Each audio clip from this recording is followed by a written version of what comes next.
किसान साथियों नमस्कार। अजमेरा एग्रीकल्चर यूट्यूब चैनल पे आपका हार्दिक स्वागत।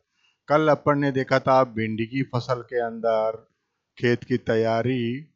आज के वीडियो में अपन देखेंगे कि भिंडी की फसल में खाद उर्वरक अपन किस प्रकार से प्रयोग करते हैं।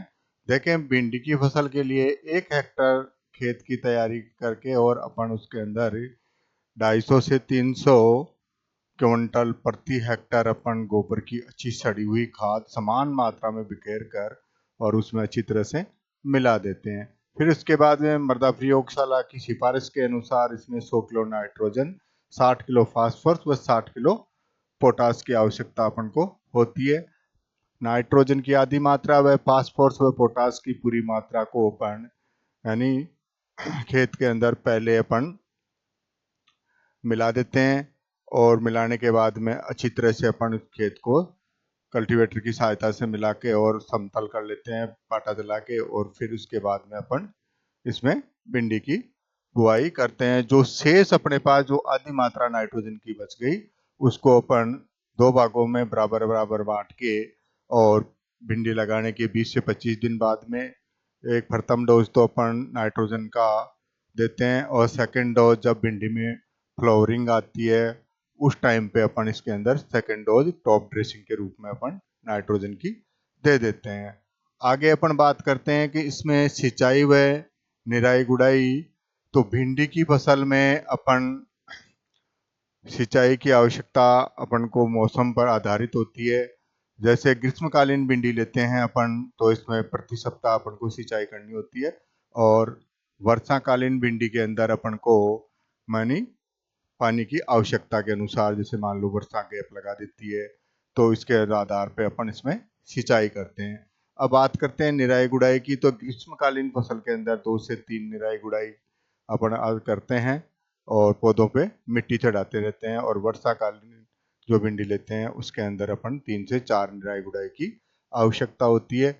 इसके अंदर अपन को ध्यान ये रखना है कि जो खरपतवार नाशक रसायन आते हैं उनका कम से कम प्रयोग करना है, क्योंकि ये बहुत ही स्वादिष्ट फसल है सब्जी की। तो इसके अंदर अपन को रसायन से जितना हो सके बचना है।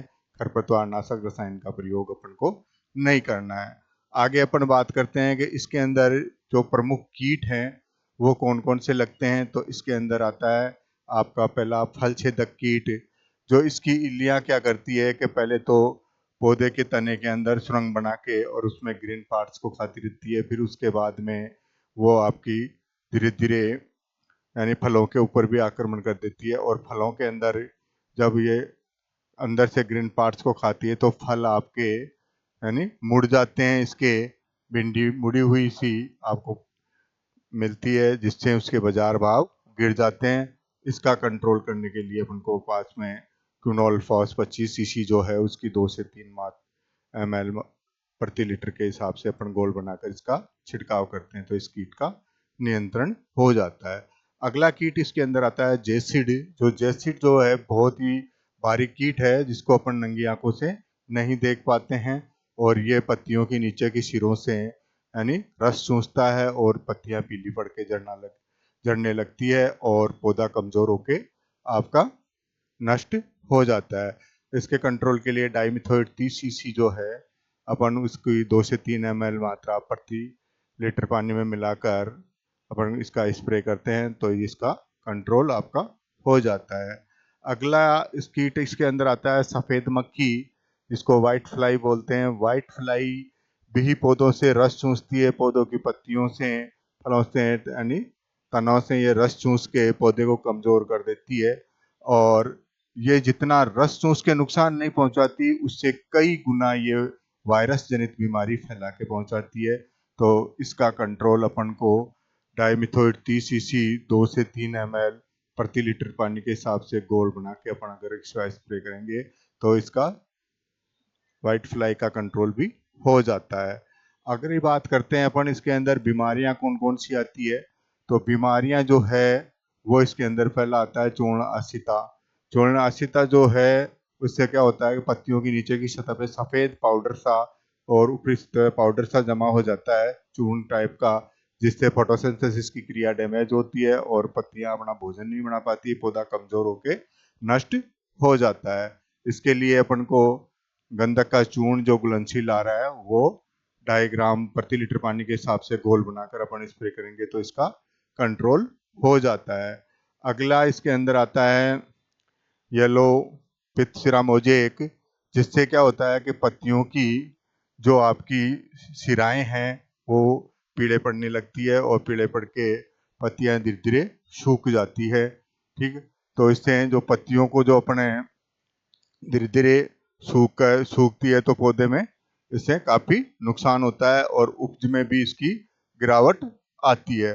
आगे देखिए अपन इस रोग के लक्षण जो हैं पत्ती पे भी नजर आएंगे, आपको फूलों पे भी नजर आएंगे और ये सारा पौधे को नष्ट कर देती है।